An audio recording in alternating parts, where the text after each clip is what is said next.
গোপাল মুখোপাধ্যায়, গোপাল পাঠা নয়, পাঠাতে আমার তীব্র আপত্তি আছে। দীর্ঘ 34 বছর বামেদের একটা মোটিভেটেড ক্যাম্পেনের ফলে, তৃণমূলের 15 বছরের একটা মোটিভেটেড ক্যাম্পেনের ফলে গোপাল মুখোপাধ্যায় গোপাল পাঠা হয়ে গেছে। আর মাংসের দোকান চালানোটা তো পেশাগত কারণ, কিন্তু গোপাল মুখোপাধ্যায়কে আমরা বাঙালি ভুলে গেছি।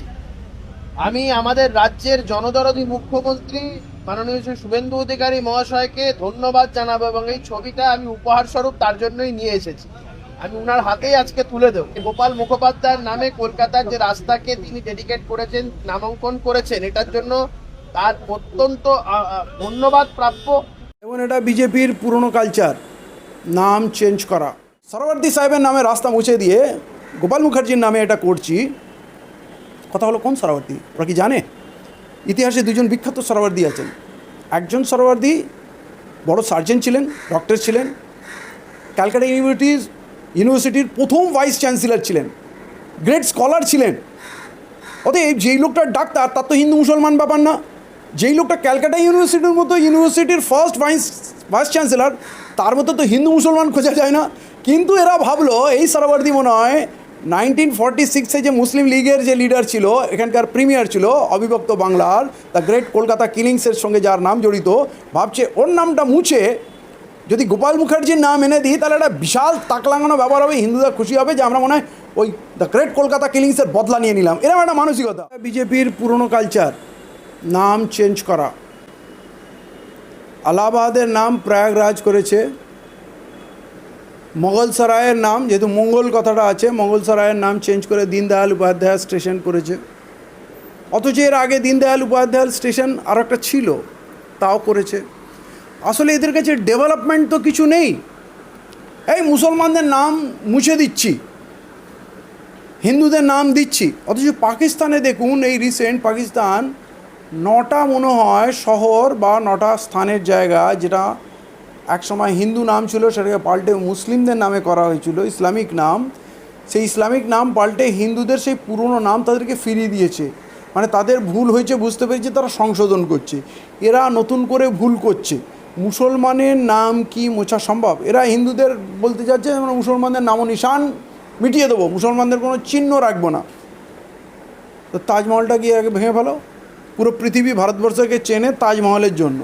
প্রতিদিন কত কোটি টাকা তোমরা ওটার থেকে ইনকাম করো তোমরা জানো। কুতুব মিনারটা ভেঙে বলো, ফতেপুর সিক্রি ভেঙে বলো, লালকিলা ভেঙে বলো। লালকিলায় উঠে কেন 15ই আগস্টে ফ্ল্যাগ লাগাবে? শিব মন্দিরের মাথায় বা রাম মন্দিরের মাথায় উঠে তাহলে প্রধানমন্ত্রীকে বলো যে আমি জাতীয় পতাকা তুলব 15ই আগস্টে, 26 জানুয়ারিতে। আসলে এগুলো এরা অশিক্ষিত গাঁওয়ার হিন্দু মুসলমান করার জন্যেই, মানে যে প্রতিশ্রুতিগুলো দিয়েছিল সেগুলো তো রাখতে পারছে না।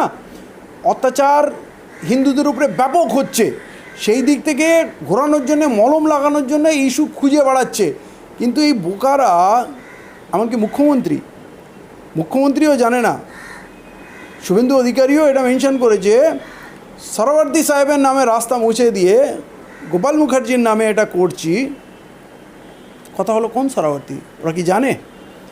ইতিহাসে দুজন বিখ্যাত সরওয়ার্দী আছেন। একজন সরওয়ার্দী বড় সার্জন ছিলেন, ডক্টর ছিলেন, ক্যালকাটা ইউনিভার্সিটির প্রথম ভাইস চ্যান্সেলর ছিলেন, গ্রেট স্কলার ছিলেন। অতএব যেই লোকটার ডাক্তার, তার তো হিন্দু মুসলমান ব্যাপার না। যেই লোকটা ক্যালকাটা ইউনিভার্সিটির মতো ইউনিভার্সিটির ফার্স্ট ভাইস চ্যান্সেলর, তার মতো তো হিন্দু মুসলমান খোঁজা যায় না। কিন্তু এরা ভাবলো এই সরওয়ার্দী মনে হয় 1946-এ যে মুসলিম লীগের যে লিডার ছিল, এখানকার প্রিমিয়ার ছিল অবিভক্ত বাংলার, দ্য গ্রেট কলকাতা কিলিংসের সঙ্গে যার নাম জড়িত, ভাবছে ওর নামটা মুছে যদি গোপাল মুখার্জির নাম এনে দিই, তাহলে একটা বিশাল তাক লাগানো ব্যাপার হবে, হিন্দুরা খুশি হবে যে আমরা মনে হয় ওই দ্য গ্রেট কলকাতা কিলিংসের বদলা নিয়ে নিলাম। এরকম একটা মানসিকতা। কিন্তু আরে বান্দাটাকে আগে তো জানো এটা কোন সরওয়ার্দী। আসলে লেখাপড়া না করলে এই সমস্যাগুলো হয়। আর এই বিজেপি RSS তো লেখাপড়ার তো কোনো ব্যাপার নেই, যা হয় হোয়াটসঅ্যাপে হয়ে যায়, শিক্ষা দীক্ষা যা হয় হোয়াটসঅ্যাপ। বলতে যাচ্ছেন বিজেপি ইতিহাস জানে না তো, পড়াশোনাই করেনি তো। তার জন্যই তো বলছে আমরা মুঘলদের ইতিহাস তুলে দেব, আমরা বল্লাল সেন, লক্ষণ সেন আর অমুক তমুক এগুলো ইতিহাস পড়াবো। তাহলে কি এইখানে মুঘল পিরিয়ড উঠিয়ে দিলে তো ইতিহাসের বুক থেকে কি মুঘল সাম্রাজ্যের অস্তিত্ব ইতিহাস থেকে মুছে যাবে কি পুরো পৃথিবী জানে? তাহলে এখন যে ইরান আমেরিকা ইসরায়েলের সঙ্গে যুদ্ধ করলো, চুক্তি হলো, শান্তি চুক্তি হলো, সেখানে ইরানের সমস্ত শর্ত আমেরিকা মেনে নিল।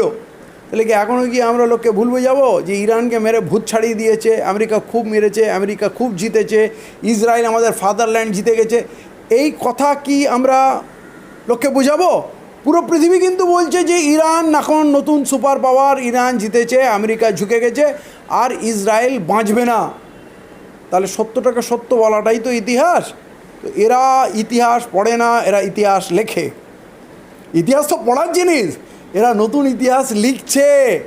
যেমন শ্যামাপ্রসাদ মুখার্জিকে বলে দিল পশ্চিমবঙ্গের জন্মদাতা, অথচ কংগ্রেস এসে দাবি করছে যে আমরা তো 45টা ভোট দিয়েছিলাম, বামফ্রন্ট বলছে এই বাংলাকে ভাগ করতে আমরা দুটো, মানে পশ্চিমবাংলা আলাদা করেছিলাম মানে বাংলা ভাগ করেছিল তো।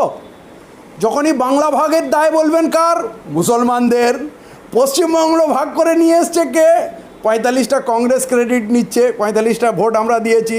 বামফ্রন্ট বলবে জ্যোতি বসু সহ আমাদের দুটো ছিল, আর শ্যামাপ্রসাদ বলবে একটাই ছিল, কারণ তার দলের একটাই এমএলএ ছিল। অতএব পশ্চিমবঙ্গকে ভাগ করার কৃতিত্ব সবাই নিতে চায়, কিন্তু বাংলা ভাগ করার কৃতিত্ব মুসলমানদের দেবে। এটাই হচ্ছে দ্বিচারিতা।